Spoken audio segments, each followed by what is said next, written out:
وہ کہ اللہ کے پیغمبر صحابہ کی محبت کو ایمان اور نفاق کا معیار قرار دے رہے ہیں. جس کو محبت ہے وہ مسلمان ہے، اور جس کو محبت نہیں ہے وہ منافق ہے، یا بغض ہے وہ منافق ہے. صحابہ کرام جو ہیں وہ ان پر ایمان لانا یا ان کے ایماندار ہونے پر ایمان لانا یہ اس میں شامل نہیں ہے، تو پھر اتنی زیادہ اس پہ زور کیوں دیا جاتا ہے؟ یعنی کیا محبت صحابہ ایمان اور کفر سے اس کا کوئی تعلق ہے؟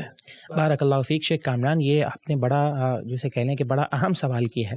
میں پہلے تو یہ ذکر کروں گا کہ یہ ایک شبہہ ہے، ٹھیک ہے، اور یہ شبہہ اگرچہ ہم اگر اپنی تاریخ دیکھیں تو اسلاف کے دور میں بھی بعض وہ لوگ جن کے دلوں کے اندر ٹیڑھ پن یا بیماری تھی، ان کے دلوں میں بھی یہ شبہ پیدا ہوا. لیکن آج اس شبہے کو بہت زیادہ اٹھایا جاتا ہے، اور دکھ اور افسوس اس بات کا ہے کہ اہل السنہ کے عوام کے اندر یہ شبہ پیدا ہو گیا. خود میں جو ہوں، ابھی گزشتہ دنوں میری سوشل میڈیا پر کسی پلیٹ فارم پر جو ہے نا وہ کسی سے بات چیت چل رہی تھی، تو اس نے ساتھی میں جانتا ہوں اپنا اہل السنہ سے ان کا تعلق ہے، صحابہ سے محبت کرتے ہیں، انہوں نے ایک سوال کیا، اور وہ سوال ان کا یہی تھا کہ کیا صحابہ سے محبت کیے بغیر ہم مسلمان نہیں ہو سکتے؟ یعنی کہ اتنا ہمیں دکھ ہوتا ہے کہ آج ہم اس پرفتن دور کے اندر ہیں کہ جس کے اندر ہماری یعنی کہ جو مسلمہ اصول ہیں ان پر بھی سوالات اٹھائے جا رہے ہیں. بہرحال میں اختصار کے ساتھ سب سے پہلے قرآن مجید، پھر احادیث مبارکہ، اس کے بعد سلف صالحین کا اس حوالے سے جو ایک منہج ہے اس کو اختصار کے ساتھ ذکر کروں. ایسا کیسے ہو سکتا ہے شیخ کامران کہ جس عمل کو، یعنی کہ جن کے ایمان کو اللہ رب العالمین تمام قیامت تک آنے والے اہل ایمان کے ایمان کا معیار قرار دے، ان کی عدالت یا ان سے محبت کو ایمانیات سے خارج کر دیا جائے. قرآن مجید سورہ بقرہ اللہ تعالیٰ فرماتا ہے فَإِنْ آمَنُوا بِمِثْلِ مَا آمَنْتُمْ بِهِ فَقَدِ اهْتَدَوْا، یعنی اگر تم اس طرح ایمان لے کر آئے جس طرح صحابہ کی جماعت، اے صحابہ کی جماعت تم ایمان لے کر آئی ہو، اگر تم یہ ایمان والے اس طرح ایمان لے کر آئے تو پھر یہ ہدایت یافتہ ہوں گے. یعنی اللہ رب العالمین نے تو صحابہ کے ایمان کو ہر مسلمان کی ہدایت اور اس کے ایمان کا معیار قرار دے دیا. اور سوال یہ کیا جا رہا ہے کہ صحابہ کی جو محبت ہے وہ اپنا کیا کہتے ہیں ایمانیات میں سے نہیں ہے، تو ایسا کیسے ہو سکتا ہے؟ پھر قرآن مجید کی ابتدا کے اندر جو پہلا حکم ہے نا، یعنی آپ دیکھیں کہ قرآن مجید کی جو ابتدا ہے سورہ فاتحہ، اس کے بعد سورہ بقرہ، سب سے بڑی سورت سورہ بقرہ ہے، اور سورہ بقرہ کی ابتدا میں اہل ایمان، پھر اہل کفر، پھر اہل نفاق کا ذکر ہے. جو منافقین کا ذکر ہے، ان منافقین سے ایمان کا مطالبہ کس انداز سے اللہ رب العالمین نے کیا؟ اللہ رب العالمین فرماتا کہ ایمان لے کر آ جاؤ، لیکن اللہ رب العالمین نے یہ نہیں فرمایا وَإِذَا قِيلَ لَهُمْ آمِنُوا كَمَا آمَنَ النَّاسِ، ایمان لے کر آؤ جیسے صحابہ ایمان لے کر آئے. تو ایمان کا مطالبہ بھی صحابہ اکرام کے ایمان کو سامنے رکھ کر کیا گیا. یہ واضح ہے کہ ایمانیات کا بڑا گہرا اور بنیادی تعلق ہے صحابہ اکرام کی شخصیات کے ساتھ، ٹھیک ہے. پھر آپ یہ دیکھیں کہ ہم ایمانیات کو سمجھ ہی نہیں سکتے صحابہ اکرام کے بغیر. قرآن پر ایمان ہمارا صحابہ اکرام پر ایمان لائے بغیر مکمل نہیں، کیونکہ انہی کے ذریعے تو قرآن ہم تک پہنچا ہے. پھر احادیث مبارکہ، یعنی نبی کریم صلی اللہ علیہ وسلم کی جو شخصیت ہے وہ شخصیت بھی صحابہ کے ذریعے ہم تک پہنچی ہے. تو یہ ایسا کیسے ہو سکتا ہے کہ ہم صحابہ کی محبت، صحابہ کی عدالت، ہم صحابہ کے ایمان کو ایمانیات سے باہر رکھیں، اور اس کے بغیر ہم قرآن مجید پر، نبی کریم صلی اللہ علیہ وسلم پر اور آپ کی احادیث مبارکہ پر ایمان لے کر آئیں؟ اللہ رب العالمین نے سنت یہ طریقہ ہی نہیں رکھا. پھر اللہ کی زمین پر جو نفاذ شریعت ہے سب سے پہلے وہ کس نے کیا ہے؟ وہ صحابہ کرام نے کیا ہے نا. بدر میں کون تھے؟ احد میں کون تھے؟ عملی تصویر ہوئی تھی. عملی تصویر کون تھے؟ کون اللہ کے پیارے حبیب کے جو ہے نا حامی تھے؟ کن کے بارے میں کہا گیا ہے حمایت اور نصرت کے بارے میں؟ تو وہ جو ہے نبی کریم صلی اللہ علیہ وسلم، ایک طرح سے اگر میں یہ کہوں تو غلط نہیں ہوگا کہ آپ علیہ الصلوۃ والسلام کی ذات کا حصہ تھے، ٹھیک ہے. دوسری بات، آپ آ جائیں قرآن مجید کے بعد احادیث مبارکہ کے اندر.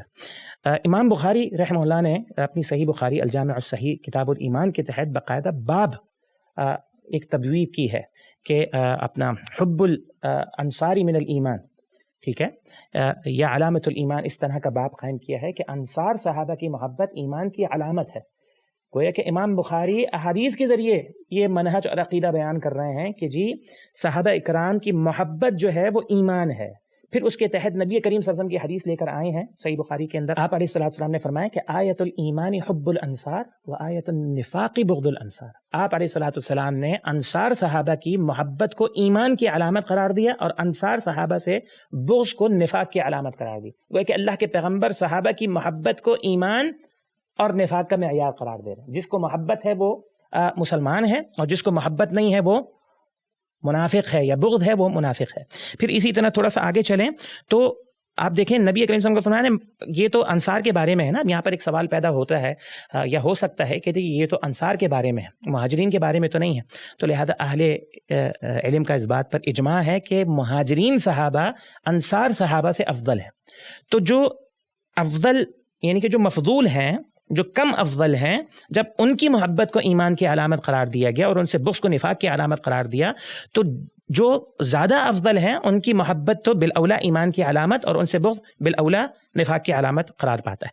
پھر نبی کریم صلی اللہ علیہ وسلم نے کتب احادیث کے اندر جو ہے وہ عموماً صحابہ کا ذکر کیا. فرمایا من احبہم فبحبی احبہم ومن ابغضہم فببغضی ابغضہم. یعنی کہ جس نے صحابہ سے محبت کی در حقیقت اس نے مجھ سے محبت کی وجہ سے صحابہ سے محبت کی. جس نے صحابہ سے بغض رکھا اس نے در حقیقت مجھ سے بغض کی وجہ سے ان سے بغض رکھا. گویا کہ صحابہ کی محبت رسول اللہ کی محبت ہے اور صحابہ سے بغض رسول اللہ سے بغض کی وجہ سے ہے.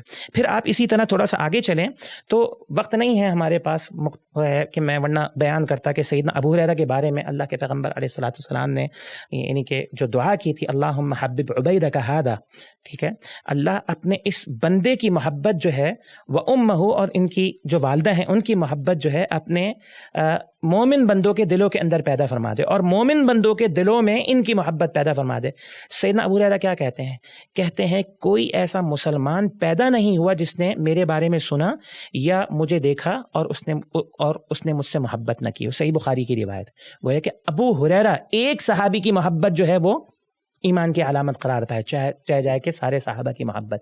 یہی فرمان سیدنا علی کے تعلق سے بھی ہے, اہل بیت اطہار کے تعلق سے بھی ہے. پھر آپ اگر سلف صالحین رحمہ اللہ کے منہج کو دیکھیں تو میں بات کو سمیٹتے ہوئے یہ کہوں گا کہ پہلی صدی ہجری سے لے کر آج تک ہر صدی ہجری کے اندر جتنے بھی محدثین ائمہ آئے جنہوں نے عقیدے پر کتابیں لکھی ہیں انہوں نے باقاعدہ اپنی عقیدے کی کتاب کے اندر اسے عقیدے کا حصہ قرار دیا ہے صحابہ کی محبت کو. مثال کے طور پہ میں چند کتابوں کا اگر آپ کے سامنے ذکر کر دوں, آپ دیکھیں کہ امام احمد کے صاحبزادے ان کی اپنا کیا کہتے ہیں کتاب السنہ, اسی طرح جو ہے وہ امام ابن بطہ کی ابانہ ہے, امام لالکائی کی شرح اصول ہے, امام بربہاری کی جو ہے وہ شرح السنہ ہے, پھر عقیدہ طحاویہ ہے, پھر ان کی جو شرح ابن ابی العز کی ہے, پھر شیخ الاسلام تیمیہ کی عقیدہ واسطیہ ہے, صابونی ہیں, پھر اسی طرح جو ہے وہ دیگر جو ہے ایک ائمہ کا سلسلہ ہے, ملا علی قاری ہیں, پھر ابو الحسن اشعری ہیں, پھر اسی طرح نواب صدیق حسن خاں ہیں, یعنی کہ امام آجری ہیں شریعہ. کسی امام نے عقیدے کی کتاب نہیں لکھی مگر اس نے صحابہ کرام کی محبت کو ایمانیات کے بات کے اندر اور عقیدے اور منہج کے اندر ذکر کیا. آخری بات میں امام اہل سنہ امام احمد بن حنبل کے بارے میں یہ بات ذکر کروں گا کہ امام خلال نے اسے اپنی السنہ کے اندر صحیح سند کے ساتھ ذکر کیا ہے کہ کسی نے امام احمد سے پوچھا اپنا کیا کہتے ہیں کہ صحابہ کی محبت وغیرہ کے تعلق سے, تو امام احمد بن حنبل کا جو جواب تھا وہ انتہائی جو ہے وہ قابل وہ ہے کہ انہوں نے کہا کہ اس کے بغیر تو کسی کا مومن ہونا متصور ہی جو ہے وہ نہیں ہے. امام ابن حزم نے اس کو فریضہ قرار دیا ہے.